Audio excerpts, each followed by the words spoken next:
মাফ করে দাও, রুজি রোজগারের মধ্যে বেশি বেশি করে বরকত দাও, আল্লাহুম্মা আমিন।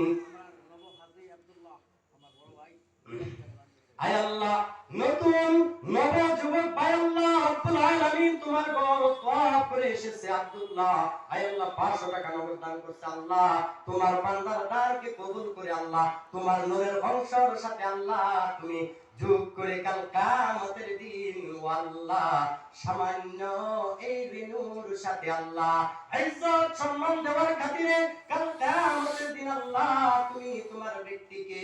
দুনিয়া থেকে নিয়ে হর গাদির মধ্যে আল্লাহ তুমি এক নম্বরে পাস করায়া পরিবার বর্গ সবাইকে একসঙ্গে সাক্ষাৎ করায়া জান্নাতুল ফেরদাউসের মধ্যে জায়গা করে দিও, আল্লাহুম্মা আমিন। নারে তাকবীর। আব্দুল ওয়াহিদ, আয় আল্লাহ তোমার নূর অংশের সাথে আল্লাহ শরীফ 500 টাকা আল্লাহ নগদ দান করছো আল্লাহ, তোমার বান্দার দানকে তুমি